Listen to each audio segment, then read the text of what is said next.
Hello, good morning, dear student. Today in class 12, we read about the exception of Mendel's monohybrid class. Dear student, आज हम लोग Mendel के monohybrid cross के exception की study करेंगे।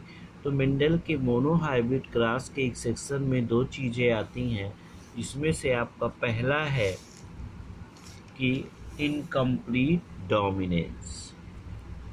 Incomplete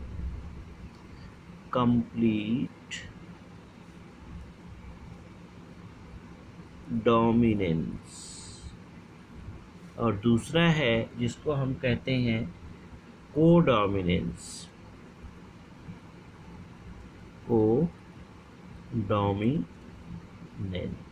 ठीक है। तो कोडोमिनेंस का और इनकम्प्लीट डोमिनेंस ये दोनों मेंडल के मोनोहाइब्रिड क्लास के एक्सेप्शन माने जाते हैं। ये किस प्रकार से मेंडल के मोनोहाइब्रिड क्लास के एक्सेप्शन है, यहाँ पे हम देखेंगे। ठीक है ना। मेंडल के मोनोहाइब्रिड क्लास में पी प्लांट को लेकर जब एक्सपेरिमेंट किया गया था तो उसमें ये कहा गया था कि जब दो डिफरेंट कैरेक्टर वाले प्लांट को एक साथ क्रॉस करवाया जाता है तो F1 पीढ़ी में एक ट्रेट जो है डोमिनेंट होता है, जबकि दूसरा या अनदर ट्रेट क्या होता है, रिसेसिव होता है।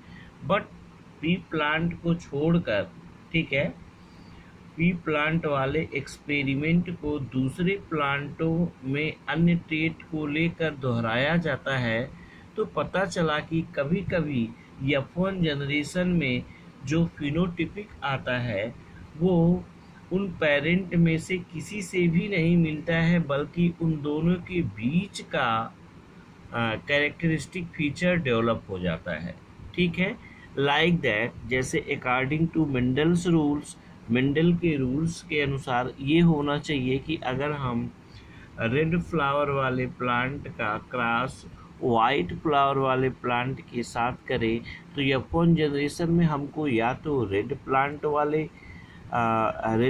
वाले प्लांट ऑब्टेन हो या फिर वाइट फ्लावर वाले प्लांट ऑब्टेन हो। लेकिन इन दोनों में से F1 जनरेशन में न तो रेड मिलता है न वाइट मिलता है, और इन दोनों के बीच का मिल जाता है जो पिंक कलर होता है। तो इसलिए इसको कहा गया कि न तो रेड डोमिनेंट हुआ न वाइट डोमिनेंट हुआ, इनके बीच का कैरेक्टर डेवलप हो गया और वो डोमिनेंट हुआ, इसीलिए इसको क्या कहा गया, इनकम्प्लीट डोमिनेंस, यानी पूर्ण रूप से कोई भी डोमिनेंट नहीं हुआ। तो इसमें जैसे स्नैपड्रैगन के प्लांट के फ्लावर को लिया गया, किसको, स्नैपड्रैगन,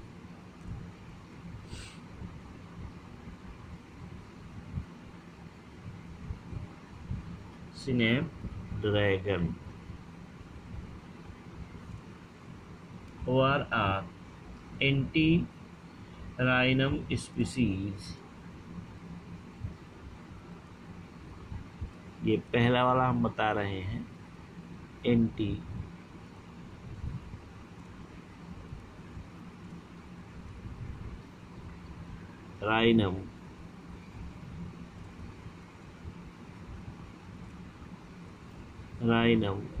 स्पीसीज के प्लांट को जब लिया गया, ठीक है ना, तो इनमें हमको इनकम्प्लीट डोमिनेंस देखने को मिला इस प्लांट में। ठीक है।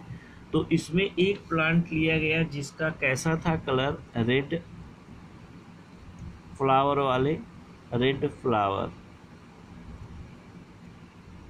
इसका कैसा था फ्लावर, रेड था, और दूसरे का कैसा था, वाइट,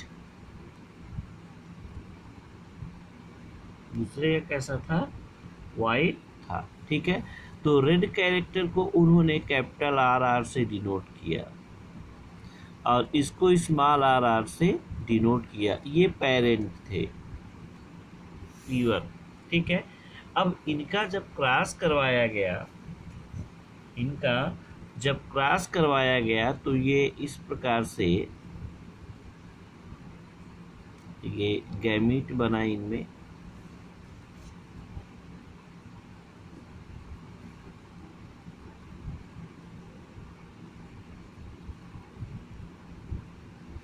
और F1 जनरेशन में जब इनका क्रॉस करवाया गया तो मेंडल के रूल के अनुसार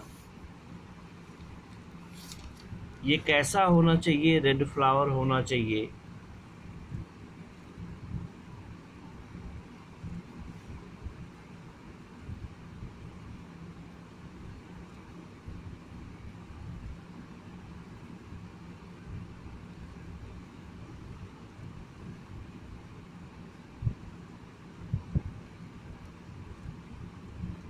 ठीक है, मेंडल के रूल के अनुसार F1 जनरेशन में सारे प्लांट कैसे होने चाहिए थे, रेड फ्लावर के। बट ऐसा नहीं हुआ। ये सारे फ्लावर कैसे मिले, पिंक मिले। कैसे मिले, पिंक कलर के मिले, पिंक कलर कैसे मिले, पिंक कलर के मिले। ठीक है, तो अब इनका जब हम F2 जनरेशन में क्रॉस करवाए, सेल्फिंग इनकी करवाई गई, सेल्फिंग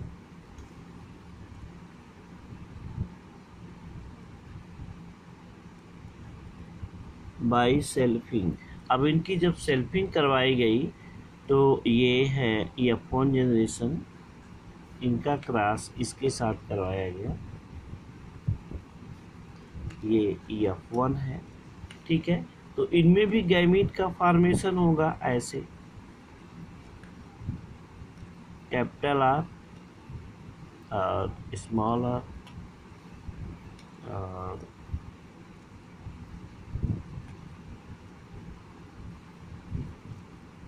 ठीक है।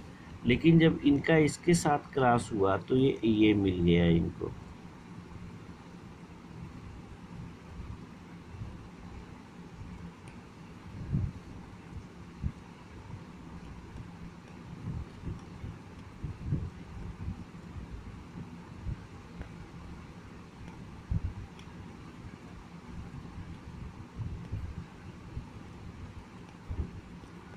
ये मिल गया। ठीक है, इससे क्या सिद्ध होता है कि ये तो जो रेड हो गया, ये कैसा हो गया, रेड हो गया फ्लावर, और ये दोनों पिंक हो गए, जो कि ये कैरेक्टर है पिंक, और ये कैसा हो गया, वाइट हो गया। ये कैसा हो गया, वाइट हो गया।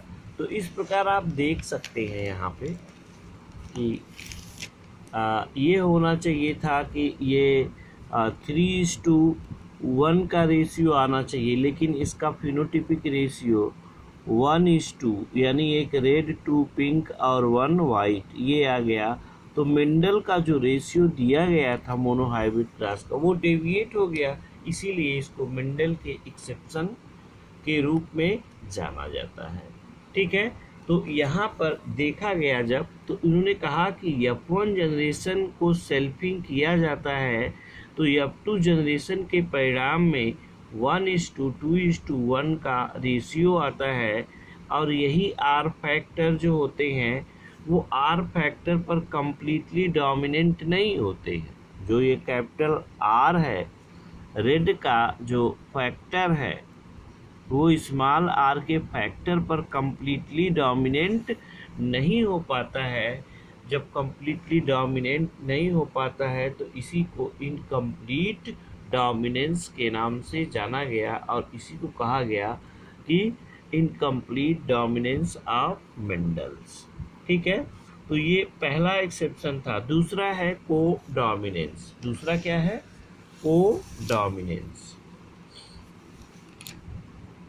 दूसरा जो एक्सेप्शन है उसको हम क्या कहेंगे, को डोमिनेंस।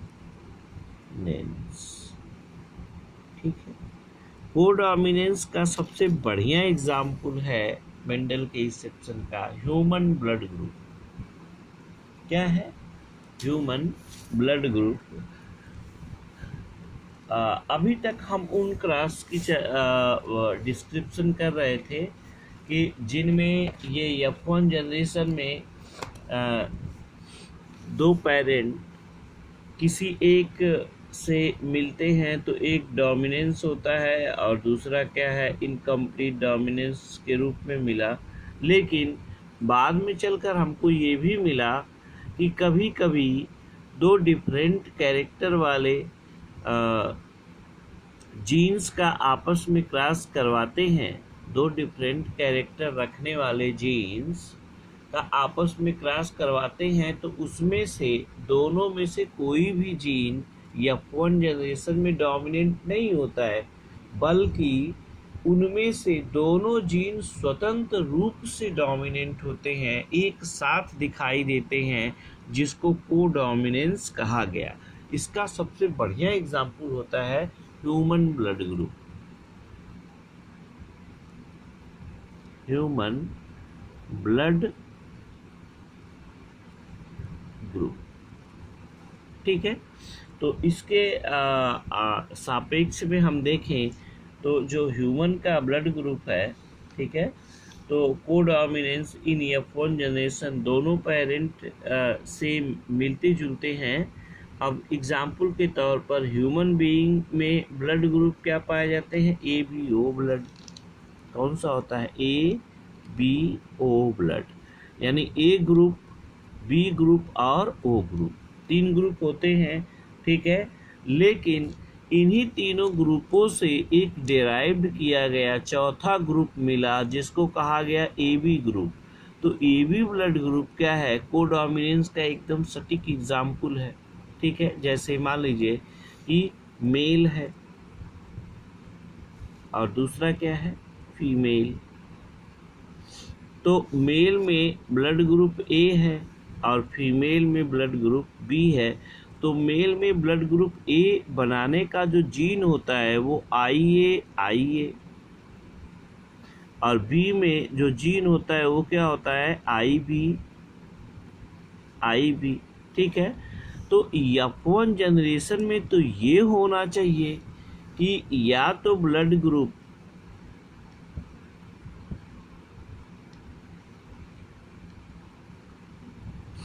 A वाले संतान हो या फिर B वाली हो, लेकिन हमको बीच में कुछ ऐसी प्रोजनी भी मिल जाती हैं जिनका जीन क्या हो जाता है?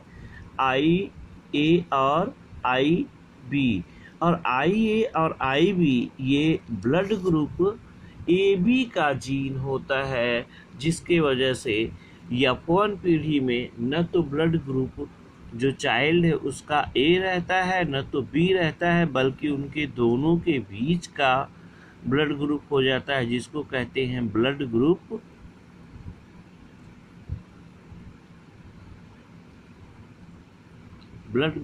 AB। तो ये क्या है? इनकम्प्लीट डोमिनेंस का एग्जाम्पल है। तो ठीक हम कोडोमिनेंस को देखते हैं किसमें? RBC की सेल्स में, RBC की यानी रेड ब्लड कॉर्पस्कल्स की सेल्स में ये देखने को मिलता है। ये क्या शो करते हैं? लाइक दैट अगर हम कैटल का एग्जाम्पल ले लें तो एक वाइट कोट कलर की काऊ है, उसका अगर क्रॉस रोयन या हम कह लें कि रेड कलर के बुल के साथ करवाया जाए तो F1 जनरेशन में या तो उस के जो काल्फ होंगे, बछड़े होंगे, या तो उसके कोट का कलर कैसा हो? वाइट हो या फिर रेड हो।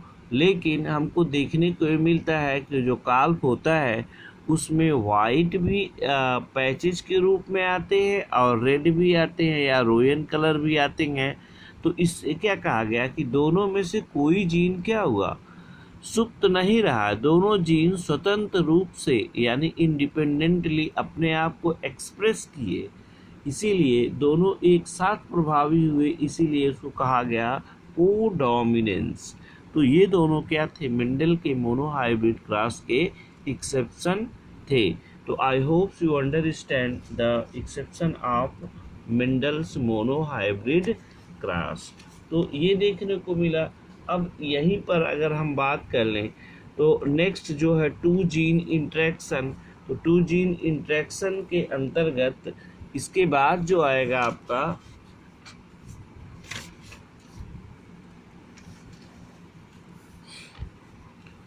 इस चीज़ का डिस्कशन हम नेक्स्ट क्लास में करेंगे, और इसके बाद आएगा आपका क्रोमोसोमल इनहेरिटेंस, ठीक है। तो डियर स्टूडेंट, नेक्स्ट डे हम क्रोमोसोमल इनहेरिटेंस या क्रोमोसोमल थ्योरी ऑफ इनहेरिटेंस की स्टडी करेंगे।